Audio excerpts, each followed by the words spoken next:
And gold buyers, మీ కష్టాల్లో నమ్మకమైన మీ ఆత్మీయ నేస్తం.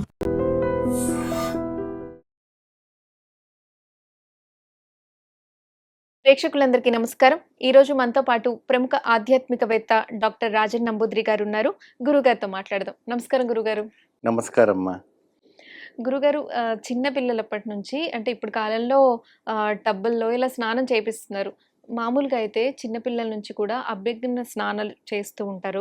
దీనివల్ల వారికి ఏమైనా అరిష్ట దోషాలు అనేది జరుగుతాయా గురుగారు? తప్పకుండా తల్లి. ముందుగా శ్రీ మహాగణపతి దేవతాభ్యో నమః. చూసేవంటి ప్రేక్షకులకి నమస్కారం. మరియు అదే విధానంగా ఐటీఎం ప్రేక్షకులకు కూడా స్వాగతం. స్నానము అనేటప్పటికీ అభ్యంగ స్నానాలు అని అంటుంటారు. అది పురుషులైనా స్త్రీలైనా పసిపిల్లలైనా ఎవరైనా కూడా నడుముకు మొడతారు లేకుండా అభ్యంగ స్నానం చేస్తే అరిష్ట దోషం వస్తుందట. చిన్నపిల్లలకైనా పెద్దవాళ్ళకైనా ఎవరికైనా కూడా నూలు పోగు వస్త్రమైన ఒంటిపైన ఉండాలట. ఆ నూలు పోగు వస్త్రం లేకుండా స్నానం చేయకూడదు అని ఒక శాస్త్రం మనకు చెప్పడం జరుగుతూ ఉంటుంది. అయితే గురుగారు ఆడవారైనా మగవారైనా ఎవరైనా సరే. ఇప్పుడు చాలా సాధారణంగా చిన్నపిల్లలకి ఏం చేస్తారంటే అట్లాగే నూనె పెట్టి రాస్తూ వాళ్ళకు 3 నెలల పాపనో నెల పాపనో నెల బాబు అలా పెట్టి అభ్యంగ స్నానాలు చేస్తూ ఉంటుంటారు. దానికి కోమలం కట్టి చేస్తేనే శ్రేష్టం. కోమలం అంటే లంగోట్లు అంటారు, లేదంటే ఇంకా వేరే వేరే వస్త్రాలు అంటారు. అటువంటివన్నీ కూడా కట్టి చిన్నపిల్లలకైనా కూడా కట్టి చేస్తేనే మంచిది. లేదంటే మొలతాడన్నా కట్టాలి. ఆ మొలతాడు దాడు అన్నది వస్త్రాన్ని అన్నది శరీరం పైన ఉండాలి. ఆ నీళ్లు పడేటప్పుడు ఏంటంటే 2 భాగాలుగా విడదీయాలి.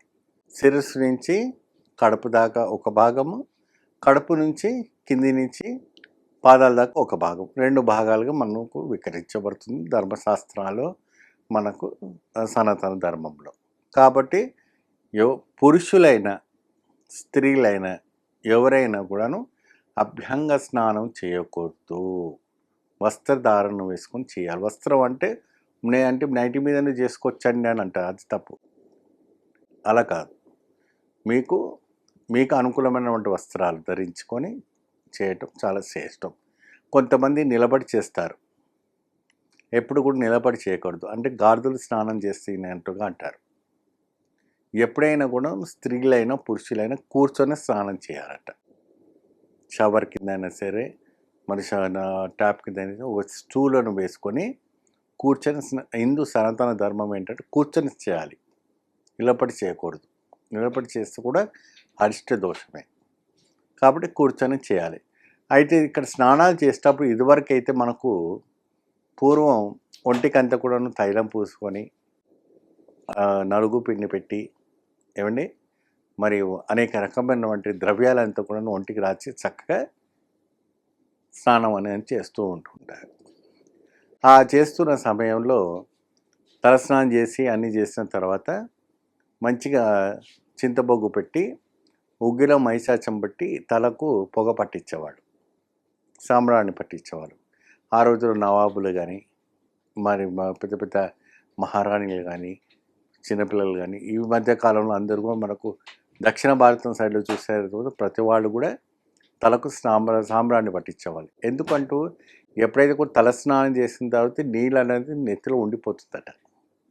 ఆ పొగ ద్వారా ఆ సాంబ్రాణి నీళ్ళు అంతా గుంజుకొని మేధస్సుకు అపురూపమైనటువంటి తేజస్సును తెప్పిస్తుందట సాంబ్రాణి. కాబట్టి ఆ వేడిని తగిలించాలి అని ఒక సామెత రావటం అనేది జరుగుతుంది. తర్వాత కొంతమంది ఏం చేస్తారంటే కొన్ని గ్రహ సమయంలో అభ్యంగ స్నానాలు చేయకూడదని ఒకటి శాస్త్రం. కాబట్టి జిల్లెడాకు నెత్తి మీద పెట్టి స్నానం చేయమంటారు. కొంతమంది తమలపాకు పెట్టి చేయమంటారు. కొంతమంది వేరే వేరే ఆకులు కొన్ని శాస్త్రాలు చెప్తూ ఉంటాయి. ఆ శాస్త్రాల ప్రకారంగా మీరు పాటించారంటే మాత్రం తప్పకుండా మీరు చేసినటువంటి కార్యక్రమం దిగ్విజయం అవుతుంది. స్నానం అనేటప్పుడు ఎప్పుడైతే కూడా చేసేటప్పుడు గంగా, యమున, సరస్వతి, నర్మదా, సింధు, కావేరి అని చెప్పుకుంటూ ఆ ఒక నీళ్ళని నమస్కారం చేసి గంగా గంగా గంగా అని 3 సార్లు చెప్పాలట. చిన్నపిల్లల నుంచి నేర్పించండి. గంగా ఏమన్నా సరస్వతి. అవన్నీ ఏం చెప్పకపోయినా గంగా గంగా గంగా. గంగా అంటే చాలంట. ఆ కాశీలో ఉన్నవంటి గంగ అందులో ప్రవేశిస్తుంది కాబట్టి 3 చలు ఓం గంగాయ స్వాహ అని స్నానం చేస్తే ఆ ఒక దేహం అనేది, ఎందుకంటే మనలో ఉన్నవంటి సహస్ర చక్రాలు ఉంటాయి కదమ్మా, 7 చక్రాలు, ఆ 7 చక్రాలు కూడా యాక్టివేట్ అవుతుందట. ఆ యాక్టివేట్ అవుతుంది కాబట్టి దానికోసం గంగా గంగా అని 3 సార్లు చెప్పి చేయటం.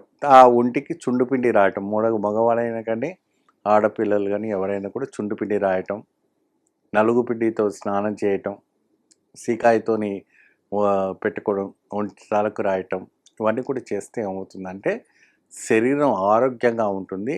ఆ కంట్లో కూడాను ఆ సీకాయ పోయినా కూడా కంట్లో ఉన్నవంటి దూసిపోయి, ఆ రోజుల్లో అద్దాలు ఉండేవి కావు. 90 ఏళ్ళు 80 70 ఏళ్ళు అయినా అద్దాలు వచ్చేవి కావు. ఇప్పుడు 10 ఏళ్ళ పిల్ల 5 ఏళ్ళ పిల్లవాడికి అద్దాలు ఉన్నాయి. ఎందుకంటే వాళ్ళకి ఎటువంటి కూడా మనము పాతకాలపడిన ఉండే పద్ధతులు పాటించట్లేదు. ఇప్పుడు ఉన్నవంటి లేటెస్ట్ టెక్నాలజీలో వంటి జాన్సన్ షాంపూస్ కానీ, మరి వేరే వేరే హిమాలయ షాంపూస్ కానీ, ఇంకా ఏదో కంపెనీకి షాంపూస్ కానీ తలకు పూసేస్తున్నాము, వచ్చేస్తున్న పని అయిపోతుంది ఈజీగా. ముందు తలస్నానం అయితే అయిపోతుంది, తర్వాత విషయం అది. ఆ కెమికల్ అనేది కళ్ళలో పోయిన తర్వాత ఆ ఒక మనిషికి ఏమవుతుంది, ఆయుష్ పవర్ అని తగ్గిపోవడం అని జరుగుతూ ఉంటుంది. కాబట్టి అభ్యంగ స్నానము చేయటం వల్ల అరిష్ట దోషాలు తొలగటం, అంటే వేరే ఒక ఆత్మలన్నీ తిరుగుతూ ఉంటాయి, వేరే ఆత్మలు తిరుగుతుంటాయి. కాబట్టి ఎవరైతే అభ్యంగ స్నానం చేస్తామో వాళ్ళని తగులుతుందట, ఆ ఒక దోషం అన్నది వాళ్ళకి వస్తుందట, ఆ పట్టుకుంటుందట, ఆ ఒక దిష్టి తగులుతుందట, ఆ ఒక ఇది ఉంటుందని ఒక చెప్తుంటారు. కాబట్టి అందుకని ఎప్పుడైనా కూడాను ఒంటి మీద నూలు పోగు వస్త్రం లేకుండా స్నానం చేయకూడదు, ఈ ఒక శాస్త్రం అని చెప్పడం జరుగుతుంది. ఎప్పుడైనా కూడా మరి కొంతమంది అంటారు, ఏమండి మేము దక్షిణ ముఖానికి కూర్చొని స్నానం చేయాలా, పరమట ముఖానికి కూర్చొని స్నానం చేయాలా, ఉత్తర ముఖానికి కూర్చొని స్నానం చేయాలా, లేకపోతే మరి ఇంకే ఈస్ట్ ఫేసింగ్ అని కూర్చొని చేయాలని అంటారు. స్నానం అంటే ఇప్పుడు నైరుతి మూల ఉంటుంది, వాయుమూలలో ఉంటుంది, బాత్రూమ్ ఇంకా ఎక్కడెక్కడో ఉంటుంది.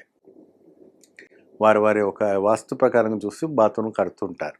ఏమ్మా, ఆ బాత్రూమ్ కట్టేటప్పుడు స్నానము ముఖానికి మీరు చక్కగా అక్కడ లోపల ప్రవేశించిన తర్వాత వాస్తు ఎందుకు చూస్తారు, మీరు వాస్తు చూడరు కదా, ముఖం కడుక్కుంటారు, స్నానం చేస్తారు, వస్తారు. అక్కడ ఏ దిశలో ఉంటుంది, ఏ దిశలో ఉంటుందంటే ఆ దిశ పరమట దిశలో ఉంటుంది, లేదంటే వాయు దిశలో ఉంటుంది.